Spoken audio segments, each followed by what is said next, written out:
नमस्कार, amazing kitchen मध्ये तुमचं सगळ्यांचं पुन्हा एकदा खूप खूप स्वागत आहे। नारळी पौर्णिमा विशेष ओल्या नारळाच्या करंज्या बनवणार आहोत। माझ्या रेसिपीज तुम्हाला आवडत असतील तर माझ्या चॅनलला लाईक, शेअर आणि सबस्क्राइब करायला विसरू नका। 2 वाटी मैदा घ्यायचा आहे।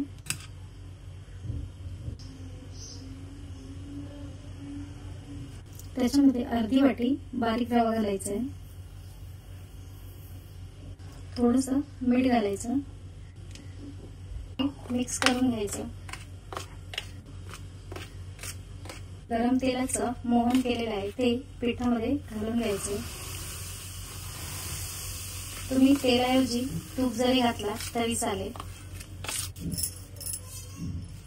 आता याच्यामध्ये थोडं थोडं पाणी घालून पीठ मिक्स करून घ्यायचं।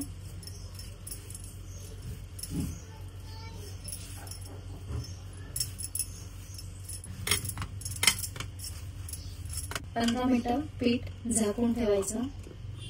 तूप घालून घ्यायचं, बारीक केलेला काजू घालायचा, खोबरं घालायचं,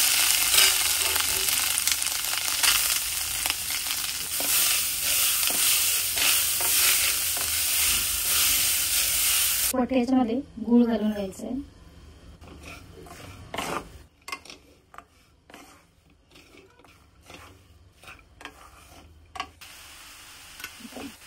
आता यामध्ये थोडासा खसखस घालायचा आहे। आता गॅस बंद करून घ्यायचा। याच्यामध्ये थोडीशी वेलची पावडर टाकायची आणि परत हे सगळं असं मिक्स करून घ्यायचं। पीठ छान असं मऊ झालेलं आहे। आता याचे छोटे छोटे गोळे करून घ्यायचे।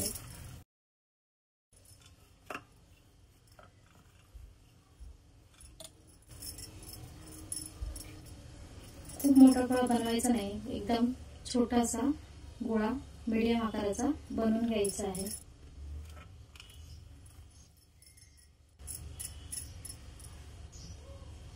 छोटासा गोळा घ्यायचा, त्याला थोडंसं पीठ लावायचं आणि लाटून घ्यायचं।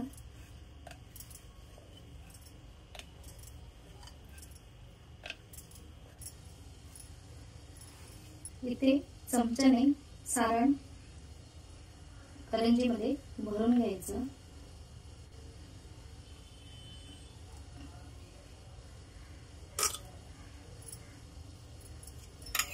थोडंसं असं प्रेस करायचं म्हणजे ते बाजूने निघणार नाही।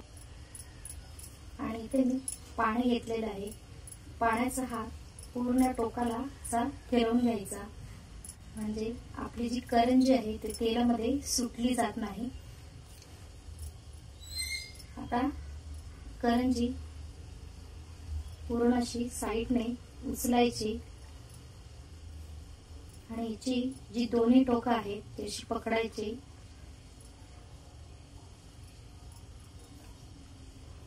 आणि एकमेकाला चिकटवून घ्यायची।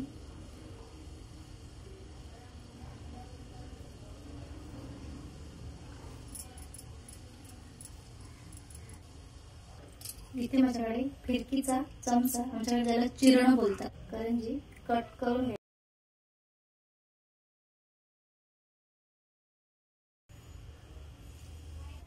बघू शकता छान अशी आपली करंजी बनवून रेडी झालेली आहे।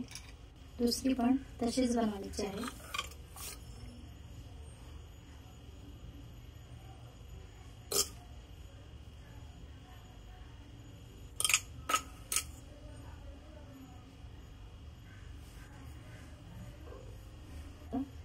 पाणी लावून घ्यायचं साईडने आणि त्याची जी दुसरी बाजू आहे ती अलगद अशी साईड वरती चिपकवून घ्यायची।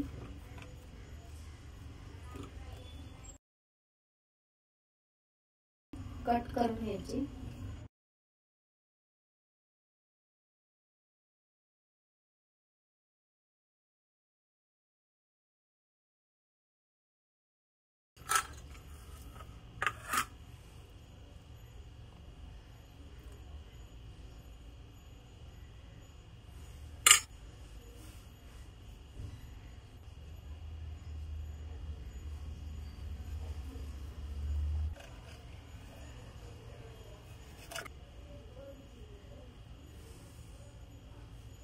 छान अशा या करंज्या बनवून रेडी झालेल्या आहेत। आता या तळून घ्यायच्या। आता एक एक करून तेलामध्ये सोडून घ्यायचे।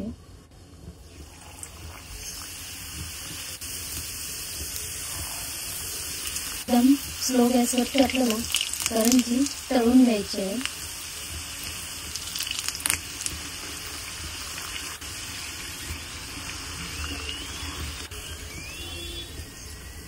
छान अशा फ्राय झालेल्या आहेत। आता एका भांड्यामध्ये काढून घ्यायच्या। बाकीच्या पण आपल्याला अशाच तळून घ्यायच्या आहेत।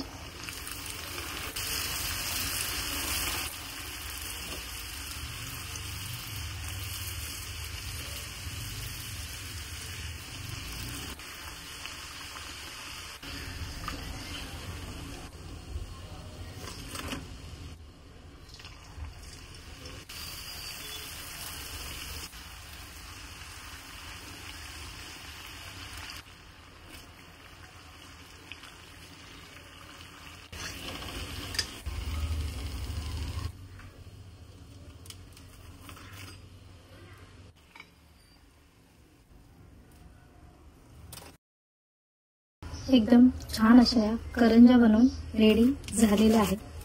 बघू शकता एकदम कुरकुरीत असे आपल्या ओल्या नारळाच्या करंज्या रेडी झालेल्या आहेत।